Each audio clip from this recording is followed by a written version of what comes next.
Together we achieve victory over heart failure. नमस्कार, मी doctor Girish काळे, हृदयरोग व अँजिओप्लास्टी तज्ञ असून माझे स्वतःचे हृदयस्पर्श multispeciality hospital Kathegalli signal Dwarka Nashik येथे मागील 10 वर्षापासून चालवत आहे. आज आपण हार्ट फेल्युअर म्हणजे हृदयाची कार्यक्षमता कमी होऊन हार्ट फेल होणे म्हणजे काय याविषयी जाणून घेऊ. मुख्यत्वे करून हृदयाची जी पंपिंगची क्षमता असते साधारणतः 2D इको या तपासणीमध्ये ejection fraction 60 to 70% he normal value असते. परंतु काही कारणास्तव जेव्हा हृदयाची पंपिंग क्षमता 40% पेक्षा कमी होते त्यावेळेस आपण त्याला हार्ट फेल्युअर असे म्हणतो. मुख्यत्वे करून हार्ट फेल्युअरच्या पेशंट्सला काही महत्वाची कारणे जसे की भारतामध्ये सर्वात नंबर 1 चे कारण म्हणजे हार्ट अटॅक. हार्ट अटॅक आल्यानंतर हृदयात जे ब्लॉकेज तयार होतात त्यामुळे हृदयाची पंपिंग क्षमता कमी होऊन पेशंट हार्ट फेल्युअर मध्ये जातो. दुसरे महत्वाचे कारण असते कार्डिओमायोपॅथी. कार्डिओमायोपॅथी म्हणजे त्याच्यामध्ये पेशंटचा रक्तपुरवठा व्यवस्थित असतो परंतु हृदयाचे मसल जे असतात त्याची ताकद कमी होऊन हार्ट फेल्युअर होणे. तिसरी गोष्ट व्हॉल्व्युलर हार्ट डिसीज म्हणजे हृदयाचे व्हॉल्व जे असतात ते खराब होणे. त्याच्यामध्ये एकतर चोकअप होतो किंवा व्हॉल्व लीक होतो आणि हे जेव्हा खूप प्रमाणामध्ये वाढतं अशा वेळी पेशंट हार्ट फेल्युअर मध्ये जाण्याची शक्यता असते. चौथं कारण आहे कंजनायटल हार्ट डिसीज म्हणजे जन्मताच बाळाच्या हृदयामध्ये दोष असणे, जसे की हृदयाच्या पडद्यामध्ये छिद्र असणे, हृदयाच्या वॉलमध्ये ब्लॉकेज असणे किंवा इतर जे कॉम्प्लेक्स प्रकारचे हार्ट डिसीज अशा प्रकारचे हार्ट डिसीज असणे. आणि पाचवा प्रकार आहे मेटाबॉलिक. मेटाबॉलिक म्हणजे डायबेटिक कार्डिओमायोपॅथी म्हणजे डायबिटीसमुळे हृदयाची क्षमता क्षीण होणे. दुसरे म्हणजे थायरॉइड ज्यांना असतो खूप प्रमाणामध्ये अशा लोकांची क्षमता कमी होते. आणि इतरही कारणं आहेत जसं व्हिटॅमिन B12 डिफिशियन्सी आहे आणि इतर अनेक कारणे आहेत ज्याचा आपण रक्ताच्या तपासणीद्वारे आपण शोध घेऊन त्याची ट्रीटमेंट करू शकतो. तर हार्ट फेल्युअर आपल्याला झाला आहे हे आपण कसे ओळखायचे?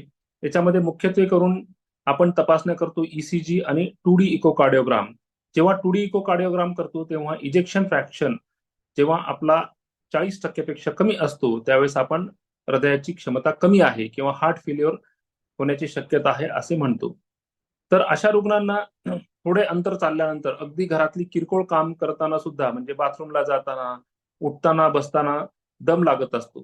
त्यांना हातापायावर सूज येते. थोड्याशा श्रमानंतर सुद्धा त्यांना खूप घाम येतो. तसेच चेहऱ्यावर कधी कधी सूज येतो, लघवी कमी होणे किंवा चक्कर येणे, थकवा जाणवणे अशा प्रकारचे ज्यावेळेस पेशंटला त्रास होतो त्यावेळेस आपण तपासणी करून आपल्याला हार्ट फेल्युअर आहे की नाही हे आपल्याला बघणे गरजेचे आहे. जेव्हा आपण डॉक्टरकडे जातो, डॉक्टर 2D इको करतात आणि ब्लड टेस्ट मधनं आपल्याला हार्ट अटॅक आहे, कंजनायटल हार्ट डिसीज आहे, व्हॉल्व्युलर हार्ट डिसीज आहे याचे निदान करतात आणि त्यानुसार प्रत्येक गोष्टीची ट्रीटमेंट ही वेगवेगळी असू शकते. जसे हार्ट अटॅक आलेल्या पेशंटला आपण अँजिओप्लास्टी, बायपास हे ह्या प्रकारच्या ट्रीटमेंट करून पेशंटची क्षमता वाढवण्याचा प्रयत्न करतो. सुरुवातीला जेव्हा पेशंट एकदम क्रिटिकल अवस्थेत येतो, पेशंटला दम लागतो, फुफ्फुसांमध्ये पाणी जमा होतं, अशा वेळी पेशंटला डायुरेटिक्स म्हणजे शरीरामधनं पाणी कमी करण्याचं जे इंजेक्शन असते ते आपण देतो आणि पेशंटला मीठ आणि पाणी अत्यंत कमी प्रमाणात घेण्याची आपण सूचना करतो. आणि जर पेशंटला व्हॉल्व्युलर हार्ट डिसीज असेल, व्हॉल्व चुकअप असेल किंवा लीक असेल तर पेशंटचा व्हॉल्व रिपेअर करणे किंवा व्हॉल्व बदली करणे अशा प्रकारचे ऑप्शन आपण पेशंटला सुचवतो जेणेकरून भविष्यात पेशंटला अशा पद्धतीचा सामना परत करण्याची गरज पडू नये. तर हेल्दी व्यक्तीसाठी हार्ट फेल्युअर होऊ नये यासाठी आपण काय उपाय केले पाहिजेत?